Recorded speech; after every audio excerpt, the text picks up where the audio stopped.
had Zelensky in New York, and Zelensky meeting Harris, Zelensky meeting Joe Biden, but we've also had Zelensky meeting Trump. They come out to face the press. Trump talks about his good friend Zelensky and his good friend Putin. Just look at Zelensky's face when he says that. Because, of course, what Zelensky's been doing in America, at least according to the Republicans, and I sort of read it rather like that as well, he's actually being acting as the campaign agent for the Democrats in the forthcoming presidential election, in the same way that I would argue that Netanyahu has been acting as the Republican election agent, you know, two fingers up to Biden, the lame duck, but also two fingers up to Harris. Clearly, Netanyahu is banking. He might be wrong, but he's clearly banking on a Trump victory.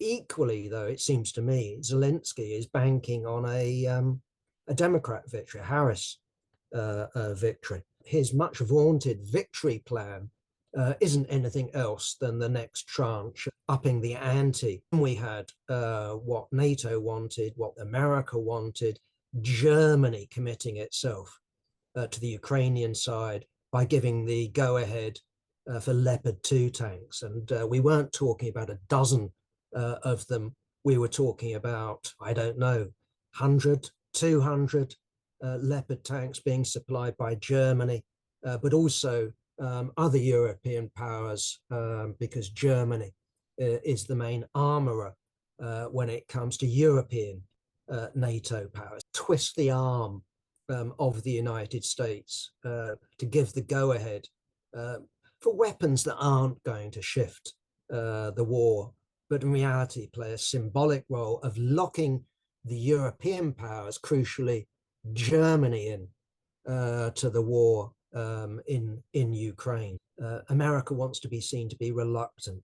It wants to be seen to being pushed into granting permission. But that seems to be what his victory plan amounts to. Well, again, his generals will tell you, NATO generals will tell you, any intelligent journalist will tell you that while it will make some difference, these are not war winners.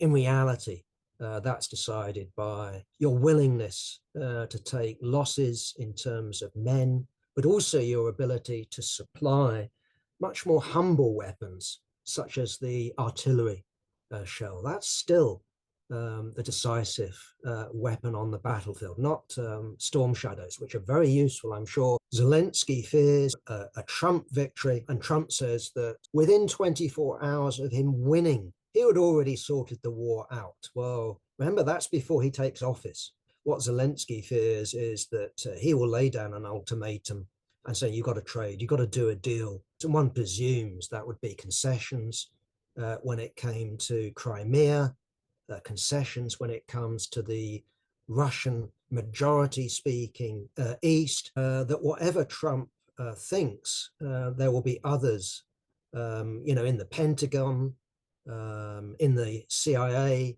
that persuade him, look, Mr. President, you're committed to bringing down China, you're committed to defeating the strategic challenge of China. Look, the way we're going about it, Mr. President, is via their soft underbelly, and it's called Russia.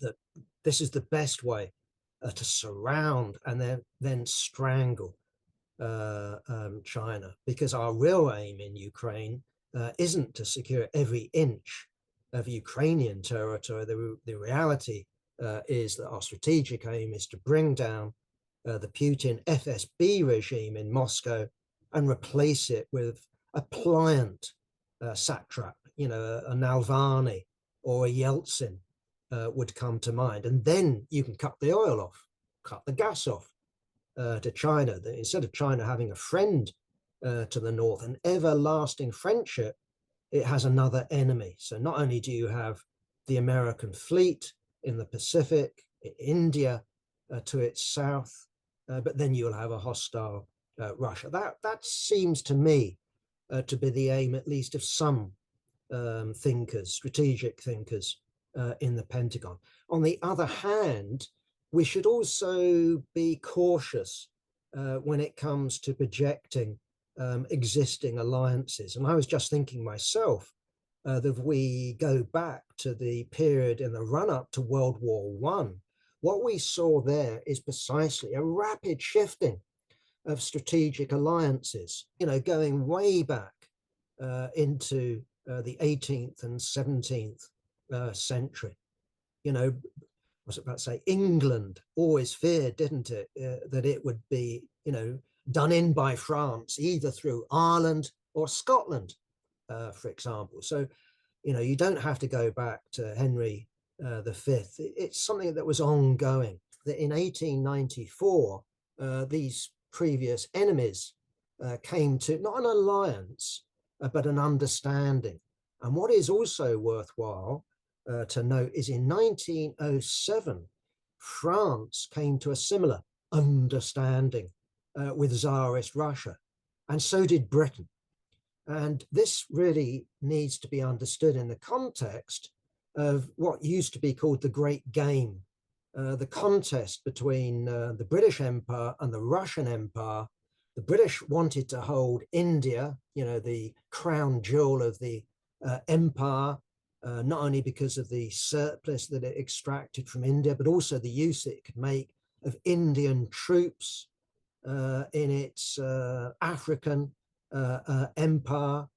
They came to a deal with Tsarist Russia, the old enemy in the East, and they dumped their old friend in Europe, which of course was Prussia, which had united Germany under Bismarck following the Austrian and then the French war. So we shouldn't simply look at Russia, even under Putin, automatically remaining on China's side. We could even consider the possibility of Trump making an offer to Putin that he can't refuse, that instead of actually treating Russia, for example, in the way that the United States did treat Russia under Yeltsin, something to be ripped off, something to be humiliated, something to be reduced to a neo-colony, maybe another offer would be made. In other words, we need to actually have an open mind on such questions. What we should understand, though, is the drive of the US hegemon to re-establish its hegemony over the world. And at the moment, there's only one serious full spectrum rival, and that's not Russia, that's not Germany, it's not the EU, it's China. And so alliances we should, consider can shift towards that aim. I'm just saying, it's not that it's going to happen, but if something like that happened, we shouldn't be surprised. That's really the argument that I'm making. After all, if we think back, I think to the 20s, Leon Trotsky, who is no one's fool, he actually predicted World War II, excuse me, I was about to say three, wasn't quite that far-sighted. But he was predicting World War II in the mid-1920s. But what did he say? He said that World War II will be Britain versus the United States. And of course, there was a truth about that.